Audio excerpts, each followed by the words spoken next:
इस लाइन पे आपत्ति है जो ये कह रहे हैं भारत में रहना है तो वंदे मातरम गाना है।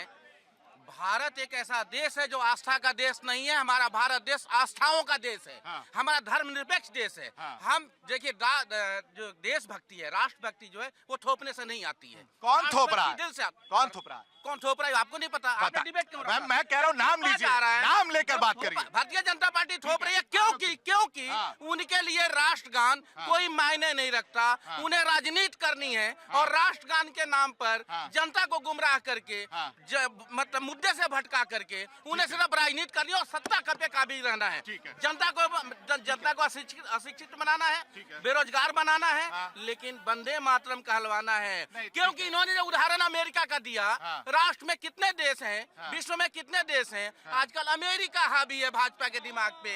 डायरेक्शन इनको अमेरिका से मिल रहा है। एहसान अब्बासी साहब भी आ रहा हूँ सर, आ रहा हूँ हमारे साथ। एहसान अब्बासी साहब भी जुड़े। आ रहा हूँ आलोक सर, आप अमेरिका की बात कर रहे थे संजय जी, ये नरेंद्र मोदी है जिसने डोनाल्ड ट्रंप को भी घुटने टिका दिया और कहा कि लाओ 18% पे ले आओ।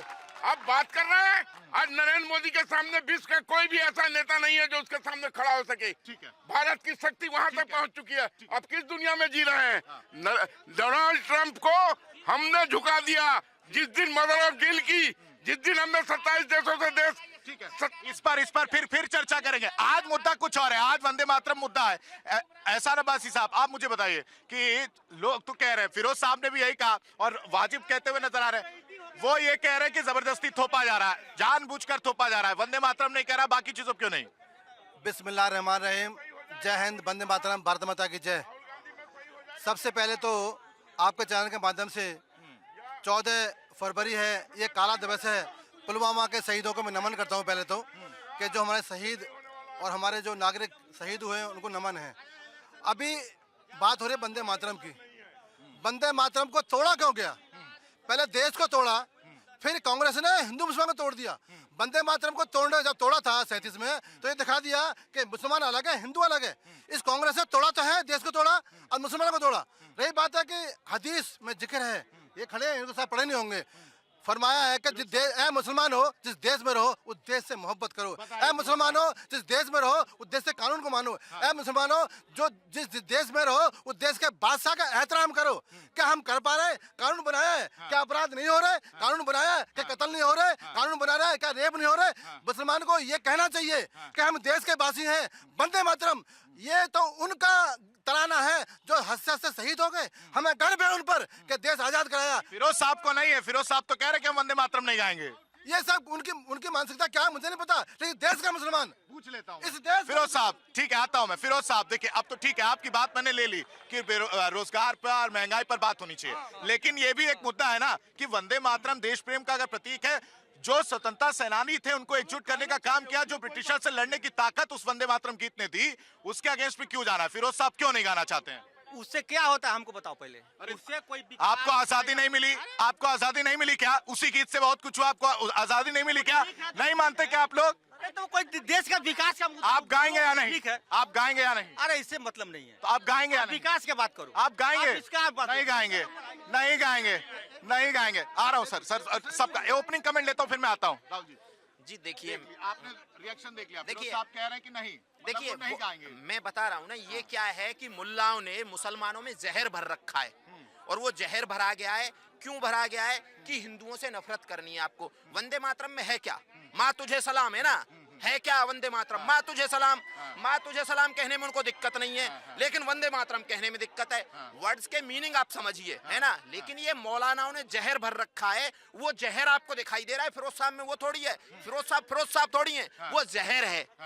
देखिए जो आपको नजर आ रहा है, बात यह है, वो बोल रहे हैं कि वंदे मातरम से होता क्या है। इस देश की आजादी की लड़ाई में जिन लोगों ने अपनी शहादत दी और ये वंदे मातरम गाते हुए फांसी पे चढ़ गए, वो लोग इसी वंदे मातरम की वजह से इस देश में एक अंग्रेजों के खिलाफ जो सशस्त्र विद्रोह हुआ, आप उस विद्रोह को कम कर देंगे क्या? अंग्रेजों का सूरज नहीं डूबता था, इस वंदे मातरम के दम पे इन भारतीयों ने उन अंग्रेजों के खिलाफ जो उस समय की सबसे बड़ी शक्ति थे, उन आजादी की लड़ाई लड़ी और उनको मारा भी और यहाँ से भगाया। वो बोल रहे हैं कि वंदे मातरम से होता क्या है? वंदे मातरम से ये होता है, वंदे मातरम से राष्ट्रभक्ति आती है। वंदे मातरम हम जब गाते हैं तो हमें पता रहता है कि जिन्होंने इस देश के लिए शहादत दी, हम उनका एहतराम करते हैं, उनको सम्मान देते हैं हम जब वंदे मातरम गाते हैं। लेकिन उनको क्या है कि वंदे मातरम जो मौलानाओं ने भर रखा है उनके दिमाग में वो जहर नहीं निकलेगा। अगर जो इनको सही से समझाया जाए कि वंदे मातरम गाने से कुछ नहीं होने वाला है, लेकिन उनको आज तक और मुसलमानों की ये जिम्मेदारी है। देखिए मुन्ना खान भी खड़े हैं, ये भी वंदे मातरम नहीं गाएंगे। गाएंगे? कैसी बात कर रहे हैं आप? कैसी बात कर रहे हैं आप? मुन्ना खान साहब गाएंगे कि नहीं? आ रहा हूं सर, 1 मिनट बस आया। वो कह रहे हैं कि आप गाएंगे नहीं, बड़ा आरोप लगा रहे हैं आप। जिनको तिरंगे से नफरत है और अपना झंडा प्यारा है, गांधी जी का कातिल जिनका अभी भी आंखों का तारा है, जिनका शर्मनाक इतिहास रहा है अंग्रेजों से यारी का, वो आज सर्टिफिकेट बांट रहे हैं उनको गद्दारी का। ये पहले बताए कि इन्होंने जब वंदे मातरम की शुरुआत हुई, जब भारत छोड़ो आंदोलन हुआ, तो क्यों जनसंघ और आरएसएस ने कहा कि इस आंदोलन से आरएसएस और जनसंघ दूर रहे? कोई भी मेरा कार्यकर्ता इस आंदोलन में नहीं रहेगा। जिस कांग्रेस ने खिलाफत आंदोलन जो खलीफा के नेतृत्व में चल रहा था उसका समर्थन किया और ये बात करते हैं वंदे करते थे उस टाइम। ठीक है, मेरी बात सुनिए, मेरी बात सुनिए। राहुल जी बैठिए, आप वहां आइए ना। आ रहा हूं मैं, एक एक करके आ रहा हूं। मैं आ रहा हूं। इसके बाद आऊंगा मैं आपके पास आऊंगा। पॉइंट आएगा। खिलाफत आंदोलन का समर्थन करने वाली कांग्रेस, ये बेशर्म कांग्रेस। सुनिए बात कंप्लीट होनी चाहिए। आज अगर मैं सच कह रहा हूं तो हमारे दोस्त को मिर्ची लग रही है।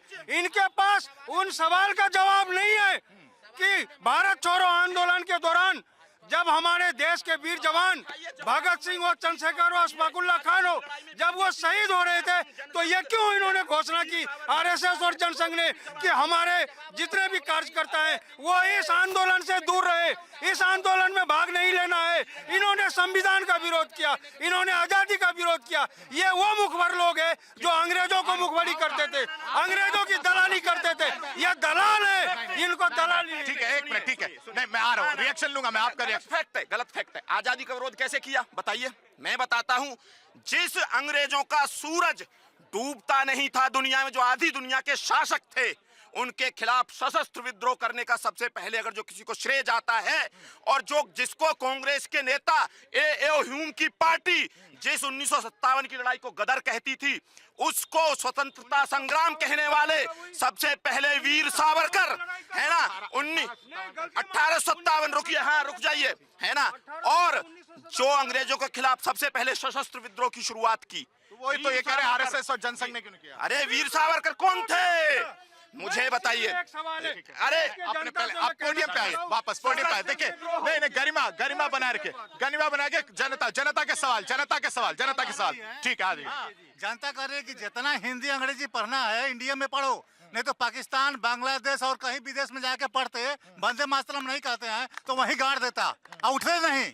हाँ, सऊदिया में जाके करना, सऊदिया के। तो ये जो वंदे मातरम अनिवार्य किया गया पढ़ना, ये मतलब पढ़ाया जाएगा और गीत चलेगा, ये सही है या गलत? सही है, सही है। गलत सिर्फ है जो मदरसे के पढ़े हुए। हाँ, मदरसे के पढ़े हुए हैं। वहाँ पे सिखाया जाता है कि भैया अल्लाह सबसे बड़े हैं, उनके माँ बड़ी नहीं है, माँ बड़ी नहीं। और जितने स्कूल कॉलेज में पढ़े हुए हमारे मुस्लिम भाई हैं, वो भी फौज में सर्व करते हैं, तो क्या वो वंदे मातरम नहीं गाते होंगे? मतलब जो लोग विरोध कर रहे हैं उन्हें पाकिस्तान जला जाना चाहिए, वो ये कह रहे हैं। मैं एक दूसरी बात कहता हूँ जनता के बीच और जनता का आदमी होने के नाते। देखिए दुनिया की एक संस्कृति है, बाप को बाप कहेंगे, माँ को माँ कहेंगे। तो हम जिस धरती पर पैदा हुए उसका यशोगान करने में कोई राजनीति नहीं होनी चाहिए। हम इस देश के हैं, हम इस देश के बच्चे हैं और ये देश हमारी माँ है। वो पहले मुंडी ला। देखिए ये माने या ना माने, आप दुनिया के किसी भी लोकतांत्रिक देश को देख लीजिए और उनका राष्ट्रगीत सुन लीजिए। हर देश ने अपने राष्ट्रगीत में अपने राष्ट्र की महानता को दर्शाया है। तो हम भी इसी बात को कह रहे हैं कि अगर हम इस देश के वासी हैं तो इस देश का राष्ट्रीय गीत हमको गाना चाहिए, लेकिन किसी पॉलिटिकल पार्टी के एजेंडे की वजह से नहीं। हम इस देश के नागरिक हैं, इस वजह से हमको गाना चाहिए।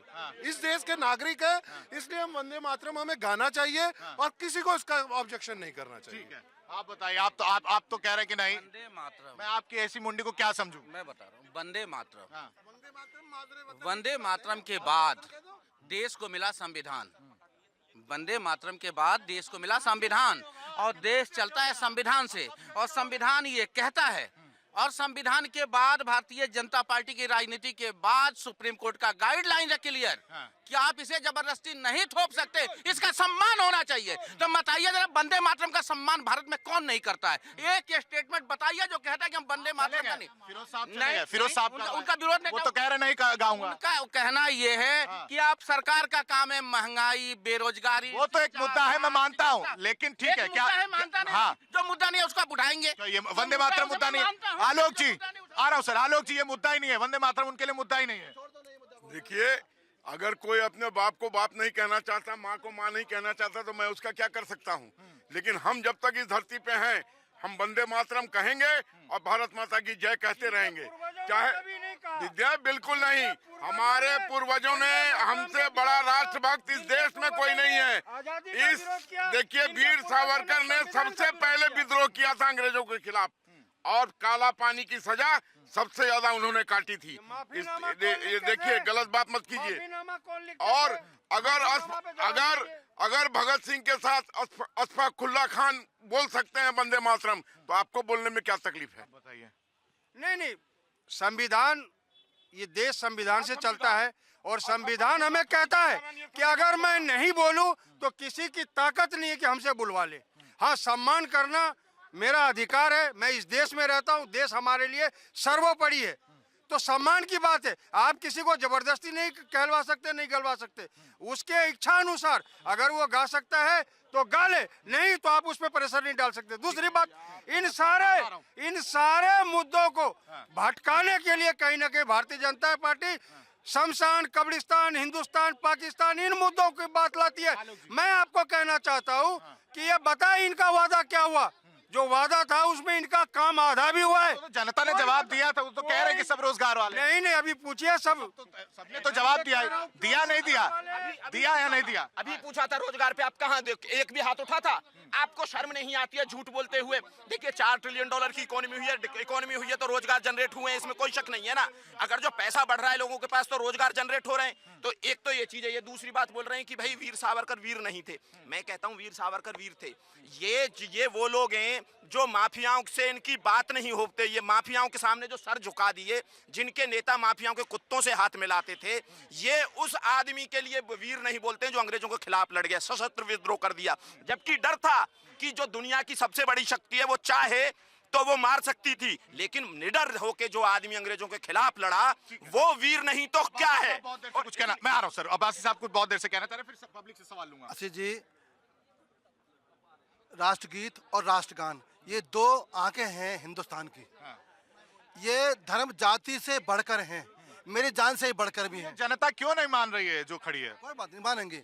और वीर सावरकर जिंदाबाद, बाबू सुभाष जिंदाबाद, अशफाक उल्लाह जिंदाबाद, शहीद भगत सिंह जिंदाबाद, मेरा संविधान जिंदाबाद, और वंदे मातरम जिंदाबाद। हम क्यों नहीं गाएंगे?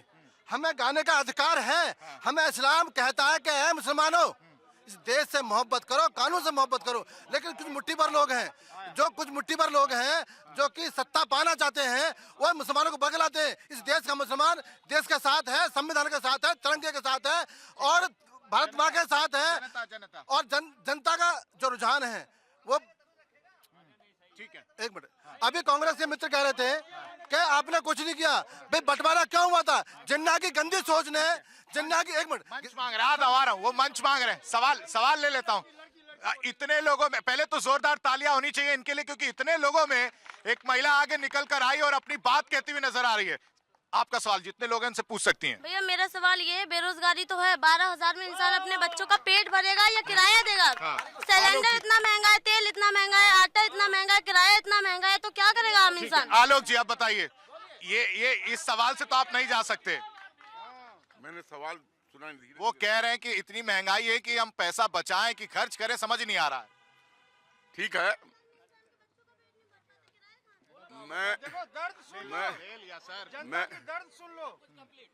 मैं मानता हूं कि आपके साथ जो आपका तनख्वाह है, जो आपकी इनकम है, वो नहीं है। लेकिन शायद आप उतनी पढ़ी लिखी नहीं है कि आप एक अच्छे से जॉब में जा सके। ठीक है, आ रहा हूँ। ठीक है, रुक जाइए। अच्छा ठीक है, चलिए ये एक बहुत बढ़िया सवाल पूछा आपने, एक बार तालियां होनी चाहिए इनके लिए भी। अच्छा सवाल था, इसका जवाब मिल गया। लेकिन आप मुझे बताइए, ये तो एक मुद्दा है, लेकिन एक जगह ये भी है ना कि आप अपनी देश से तो प्रेम करती है ना, आप अपनी धरती से प्रेम करती है ना, लेकिन कुछ समुदाय हैं जो वो कह रहे हैं कि जो मुस्लिम लोग हैं वो कह रहे हैं कि जानबूझकर थोपा जा रहा हम पे, हम नहीं पढ़ना चाहते वंदे मातरम। हम मैं कह रहा हूँ कि अगर देश से प्रेम करते वंदे मातरम बोलने में क्या तकलीफ है? जब यहाँ पैदा हुए हो तो ये आपकी धरती, आपकी माँ है, आपको बोलना चाहिए वंदे मातरम। अब बताइए इस पर क्या कहेंगे आप?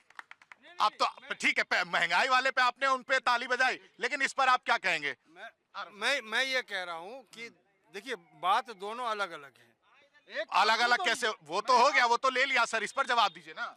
मैं ये कह रहा हूँ कि आप हमें कैसे साबित करेंगे कि मैं देशभक्त नहीं हूँ? कैसे साबित करेंगे? क्या वो जनगण मन अधिनायक कहने से मैं देशभक्त हो गया? अब बाकी मैं अंग्रेजों को माफीनामा लिखूं, अंग्रेजों की मुखबरी करूं या अंग्रेजों की दलाली करूं, उससे हो गया वो कि देशभक्त हो गया आप? सवाल ये नहीं है। देशभक्ति को नापने का पैमाना एक ही है कि जनसंघ के भी लोग चले और ये मुस्लिम समुदाय के भी लोग चले बॉर्डर पर। कौन सर कटाने के लिए तैयार है? ये पहले पीछे भागेंगे। आजादी के दौरान, सुन ले मेरी बात पूरी नहीं हुई, आजादी के दौरान मुस्लिम समाज के लोग कहते थे आगे बढ़ो, जनसंघ कहते थे पीछे भागो। ये देशभक्ति बात कर रहे हैं, ये देशभक्ति बात कर रहे हैं ना, तो देश को तोड़ा किसने था? तब देशभक्ति नहीं आई थी। मैं दलाल हूं। गलत बात। बीजेपी के देश को तोड़ा था। देशभक्ति तब कहाँ चली गई थी इनकी? आपातकाल लगाया था तब देशभक्ति कहाँ चली गई थी? सिखों का नरसंहार हुआ था तब देशभक्ति कहाँ चली गई थी? देश को टुकड़े किए वो वंदे मातरम वाले उसमें बोल रहे, देश को टुकड़े को लेकर नेहरू पर सवाल उठा रहे हैं।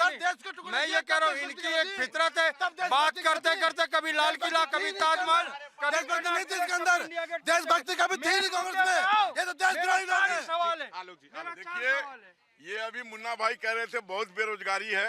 चलिए मेरे साथ इस फैक्ट्रियों के बाहर, शायद ही कोई फैक्ट्री है जिसके बाहर नहीं लिखा होगा आवश्यकता है फलाने लोगों की। अरे तो 60,000 के मजदूर को 10 दिन में काम कर अरे भैया 60,000 मजदूर को मिलना नहीं मिल सकता है, लेकिन हमारे यहाँ ऐसे लोग हैं जो तीसरी चौथी पास हैं और 50-50 हजार रुपए की तनख्वाह ले रहे हैं क्योंकि उन्हें इल्म सीख लिया है। आप इल्म नहीं सीखोगे तो कहाँ से आप उठा पाओगे इतने पैसे?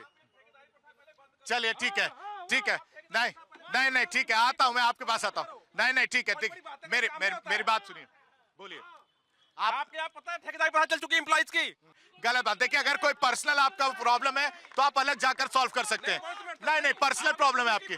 नहीं पर्सनल प्रॉब्लम है, ये इस तरह से नहीं होना चाहिए। आप ठीक है, ये इसके लिए तो आपके पास मत है। ये किस लिए दिया है? ये किस लिए दिया है? जब स्याही लगती है तो आप यूज करिए ना। कोई सवाल था, आप बोल रहे थे। अब तो उत्तर मिल गया, सर ने दे दिया था। नहीं, आप पूछ रहे थे ना वंदे मातरम को लेकर, उसके बारे में नहीं था। वंदे मातरम होना चाहिए। महंगाई को लेकर था जो दीदी ने सवाल पूछा था। महंगाई एक मुद्दा हो गया, वंदे मातरम को लेकर है कि एक जो आरोप ये अनिवार्य किया जा रहा है, क्या ये गलत है? गलत नहीं है, बिल्कुल सही है। क्यों नहीं बोलना? तो फिर क्यों अभी मुस्लिम समुदाय क्यों नहीं रेडी हो रहा? वो उनसे पूछे क्यों नहीं रेडी हो रहा है? उनको तो घर मिल गया, राशन मिल रहा, सब मिल रहा, तो रेडी क्यों नहीं हो रहा है? घर और राशन में हिस्सेदारी लेंगे, लेकिन जब भारत माता से प्रेम की बात होगी तो नहीं करेंगे। आप ये कह रहे हो? देश की बात आएगी तो वो एक साथ खड़े नहीं रहेंगे, संसद में बोलेंगे नहीं कि हम ये चीज करते हैं, ये नहीं करते हैं। लेकिन हर चीज में अगर गवर्नमेंट की सारी सुविधाएं, मकान हो, राशन हो, हर सबसे पहले उनका नाम रहता है। ले लेना। ठीक है, वंदे मातरम बोला जाए तो ये बीजेपी के कहने पे बोला जाएगा क्या? नहीं बीजेपी कहने पे क्यों बोला जाएगा? वंदे मातरम कोई मुसलमान को किसी को भी दिक्कत नहीं है, वो बोलेंगे फिरोज साहब तो नहीं बोले। वो बीजेपी के डर के बारे थोड़ी नहीं कहेंगे कि बीजेपी बोलेगी जब ही कहने आएंगे। अगर आपसे कहेगा बोलेंगे तो अपनी मर्जी से बोलेंगे, किसी कहने यही प्रेशर वाली बात जबरदस्ती नहीं कर सकते, हम अपने मर्जी से बोल सकते हैं। क्या नाम है आपका? सैयद हुसैन। आपका क्या नाम है? मेरा नाम रोल अमीन। ठीक है, आपका क्या नाम है? दीपक सिंह। ठीक है, आप लोग आइए जरा, आगे आइए। आलोक जी सुनिए, नाम बताइए पहले। सैयद हुसैन। सैयद हुसैन साहब का सवाल है, सुनिए। हम वंदे मातरम तो बोल सकते हैं, लेकिन किसी के प्रेशर से नहीं बोल सकेंगे। प्रेशर में नहीं बोलेंगे जहाँ जरूरत होगा।